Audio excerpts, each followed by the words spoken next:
Okay, hey there. I'm going to start explaining about derivative rules. So, you see these two definitions over here? The truth is, you can forget about these now. You don't have to care about them. Why? It's because when I see you laughing. You may ask, why did I have to learn them? It's because these these are the basis for what we're about to learn here. So these are like the actual mathematical application or like how it actually works underneath the surface. But people smarter than me discovered that there's a lot of patterns when you're finding derivatives of other things, and there's a bunch of rules that you don't have to memorize. You can just work it into a system to make your life easier when solving derivatives. Remember in the last video when I had this huge formula up here, or not really huge, but I had to plug it into the derivative or the definition of the derivative, and then I do a bunch of algebra to solve it, and I wasn't even sure if I got it right at the end because it was so long and complicated. Well, we can skip that. I've been implying that there's a very simple and easy way to do it in the past, and now I'm going to explain how to do it. But you have to remember that all of these rules are based on this.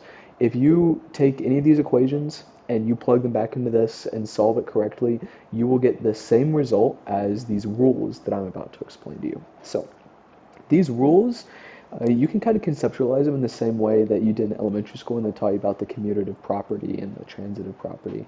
Well, I don't remember if transitive even exists, but those were like if you have x times y or a times b, then that's essentially y times x. It's just simple like moving around the numbers in a way that still makes sense.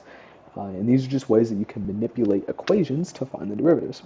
Now, the first one, I don't remember the name of it, but I think it's the power rule. Yeah, the power rule. And this is, say you have x to the power of something. Let's x to the power of n. Then the derivative of this is just going to be n times x to the power of n minus 1. It's as simple as that. Here's an example. X to the fifth is equal to 5x to the fourth, or the derivative of x is 5x to the fourth. So I have x to the fifth. What's the derivative? 5x to the fourth. All I did was I took 5 and I put it in front, and then I subtracted 1 from 5, and I got 4. Simple as that. That's the power rule. You can apply it anywhere that you have a variable, only a variable. It has to be a variable. Remember this for the future. The variable is where the derivative comes from because that's where the change is happening. You can't take a derivative of a single number, but if you do, it will become 0. So it's the same. I just took it there. Simple as that. That's the power rule. Same here, like x to the 8th is going to become 8x to the 7th. No problem. Here's the second rule. Erase all this. Is when you have a constant, or just to say like a random number, whatever it is, that doesn't change, times x to a power, n, you don't have to take the derivative of this. You can consider all of this like a single unit, and you only have to take the derivative of x. So what this is going to become is split. It's going to be c times the derivative of x. I'm just going to write in parentheses, derivative of x to the n. Or c times n times x to the n minus 1. This in application is also really simple. Let's go back to the other example. We have x to the fifth, but I'm going to put a 3 on the beginning. How do I do this? Well, I don't have to do the derivative of the 3. I just take it and I put it on the bottom. And then I have x, and the current exponent is 5, so 3 times 5 times x to the fourth, which is 15x to the fourth. Can you see that okay? Yep. And that's how it is. That's a rule. I think it's the constant rule. It's a rule for something, but that's how it works. Very simple. So I'm just going to take all these rules. I'm going to write them over here on the side so you can see them. The first one, derivative of x to the n is equal to x n minus 1. The derivative of c x to the n is going to be equal to c times the derivative of x to the n. Simple as that. And you can see like dx to the n, that's the same there. It's just a compounding of those two rules. All right, next rule. This is the multiplication rule. It's not too complicated either, but it is a step up from those. Um, Actually, no, let's start with addition. Let's say I have like x to the fourth plus 3x squared. Actually, it's better just x to the n plus x to the m. The derivative of this is the same as the derivative of x to the n plus the derivative of x to the n. What I did here is I essentially just separated it. The way you can look at derivatives is if there's a plus sign or a minus sign, you can just separate them and they're separate. So instead of taking the derivative of this entire thing, which would be weird, I can just take the derivative of this and then of this and just add them together at the end. A good example of this would be, as I was about to do, x to the fourth plus 5x cubed. Well, I'm going to take the derivative of this. That's just going to become 4x cubed. And then the derivative of this, after a plus, is going to be 15x squared. So derivative of whatever I just wrote up there is going to be equal to this. And that's the, I don't know, the addition rule. It's essentially just saying, like, if you have things that are added together, you're not taking the derivative of the entire thing at once. It's just those. And of course, as always, remember that if I took this, x to the n, x to the m, and plugged it into these, I would get the exact same answer as I get right here. These are just shortcuts, very effective shortcuts. So that's the other rule. I'm just going to write it up here.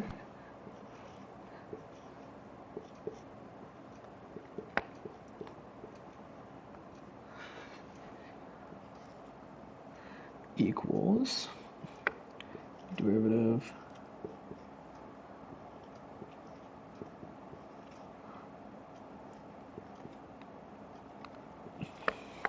Okay, another simple rule that I probably should have mentioned earlier is that the derivative of a constant is going to be zero. If you have a derivative by itself, or just a constant by itself, like for example, y equals 8, well, the derivative of this is just going to be zero.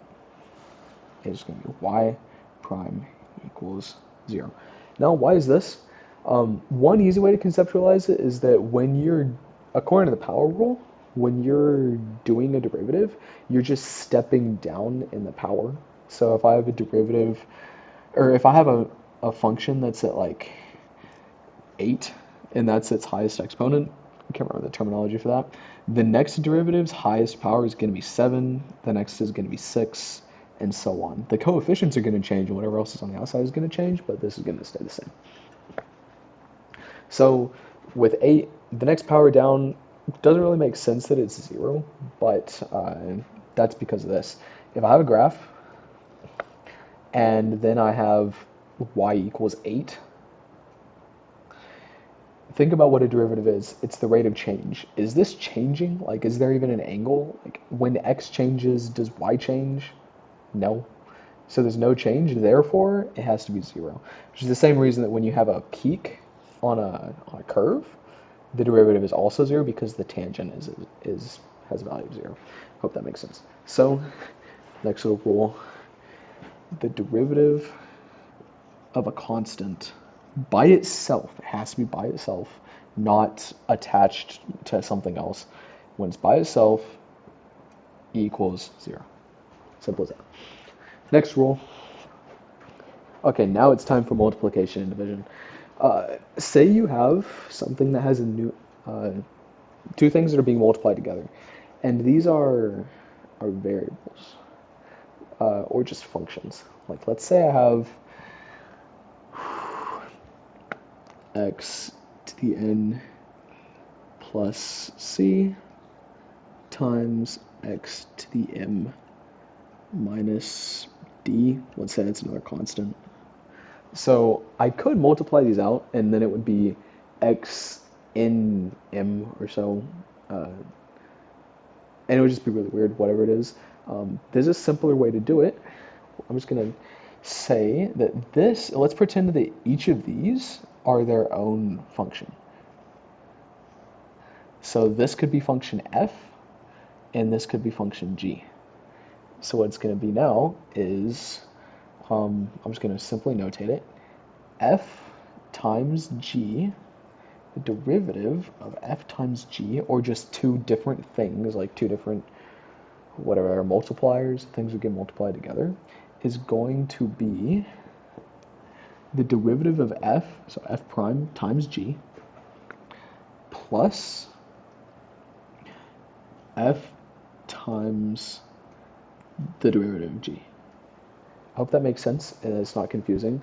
It's just when I have two objects that are being multiplied together, and it's simpler not to simplify them, then they just separate to this. So the derivative of the first one times the second one, plus the first one times the derivative of the second one.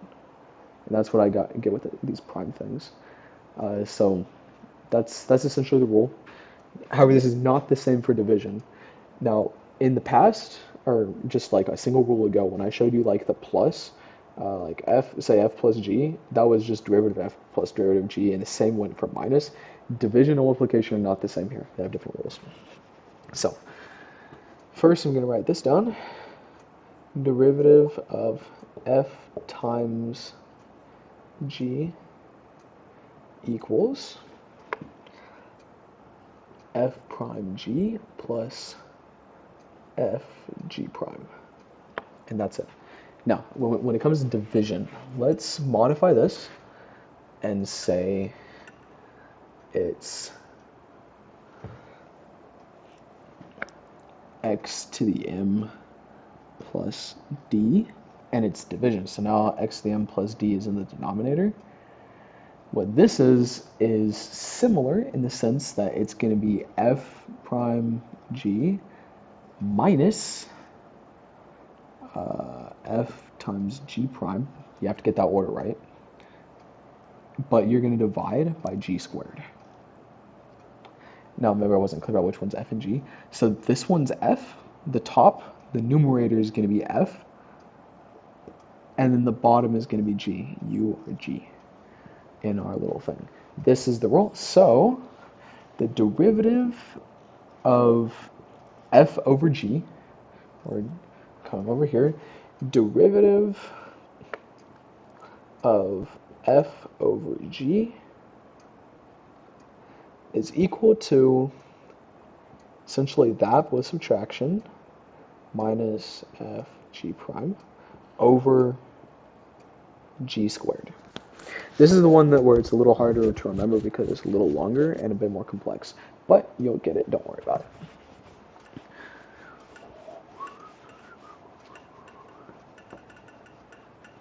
Yeah, so that's the quotient rule. Yeah, so this one's the product rule, this is the quotient rule. Now moving on, let's go into the logarithm rules. The logarithms are fun. They're not too complex either. So let's say you have natural log, lane, I call them lanes by the way, of f of x. Oops. The derivative of this, and when f of x is in here, it's essentially just saying whatever is inside is its own group, its own body. Derivative of this is just going to be derivative of f of x divided by f of x. It's as simple as that.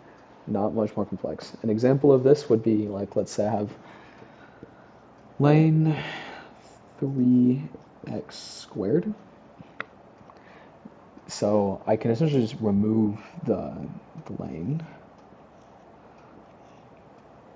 and just forget about it. And so the derivative of 3x squared by the the power rule is going to be just 6x, and then it's because just the basic function is 6x over 3x squared, which becomes 2x over x squared. Yeah, 6 over 3 is 2. And then we can cancel out the x as well, and that becomes 2 over x. So all I did was I just put the derivative of the inside on the top. This is f prime. And then just the actual thing, f of x, on the bottom, and then I just simplified it with these two steps. Hope that makes sense. Anyways, that's what you do when you have a natural logarithm. And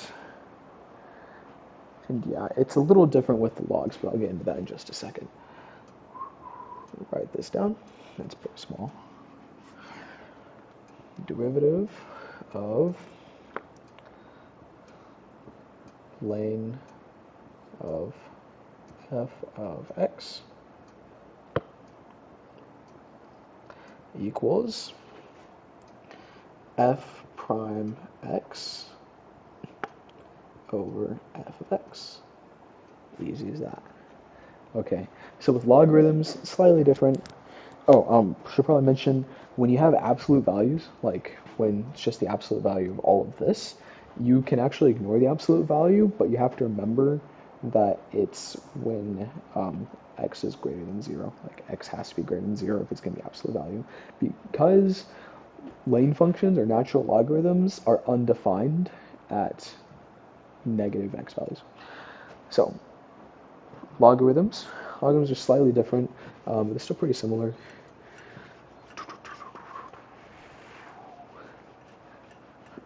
Erase that. The reason logarithms are special is because they have their own base, which is not e. Log a of x. Wait, is that the function? Oh, I need to look this up. Oh. Okay, I was correct. My notes were incorrect, but I was correct. When you have this, it's very similar to that, the natural logarithm, in the sense that your numerator, let's make that derivative, and that your numerator is going to be the derivative of the inner. So, let's say that's just f.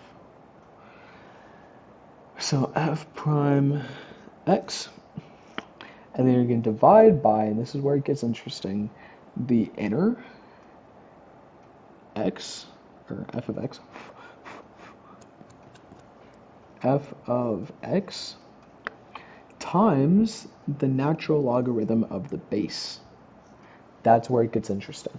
So instead of stopping right here, you're going to multiply the denominator by the natural logarithm of the base of your logarithm. Not much different from that. An example of this could be log 10, which is the basic one, of 4x cubed. So this would become, first you take the derivative of the inner. The derivative of the inner, it's not 4, it's 12. 12x squared over 4x cubed. But then it's going to be multiplied by lane 10. And so dy over dx equals this. Simple as that. So I'm just going to write that down over here. And that actually makes sense for this. So if I apply that rule to this one, it would come out to be the same as this, because when you have the lane of an e, then that cancels out. And over here, what this is lane, and it's taking the base, and the base of a natural logarithm is e. It will just cancel out, so it would be multiplied by 1. That makes sense. You learn something new every day. Let's get this written down. Log a equals f prime of x over f of x lane a. Simple as that. All right, moving on. Let's see what our next rule is. Yes. So when you're calculating your logarithmic derivatives, you have to keep in mind the logarithmic rules to make things simpler. So if you remember the rules that surround logarithms, where like log of x times y is the same as log of x plus log y. Like this, the same as like x divided by y would be log x minus log y, and the same for log of x to the power of y is equal to y log x. You have to keep all of these in mind when you're solving derivatives because it makes it incredibly simple. Let's say I have something really weird and complex like, let's see, lane of, I don't know, 8x to the 5/4, and then all of that divided by 21x to the 1/3. So like this looks really wacky and like you don't want to solve it, but you can simplify it like this. First, you do the subtraction. So lane of 8x to the 5/4.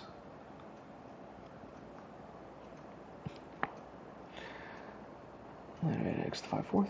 Nope, minus lane 21x to the 1/3. Okay, so that's what it looks like. Actually, I backtrack. What we could do. Wait, no, we can't backtrack. Can we? Yes, we can.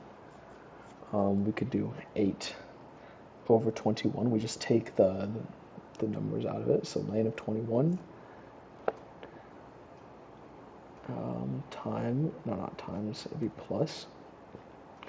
Let's skip this song. Did I stop recording? This is an annoying song.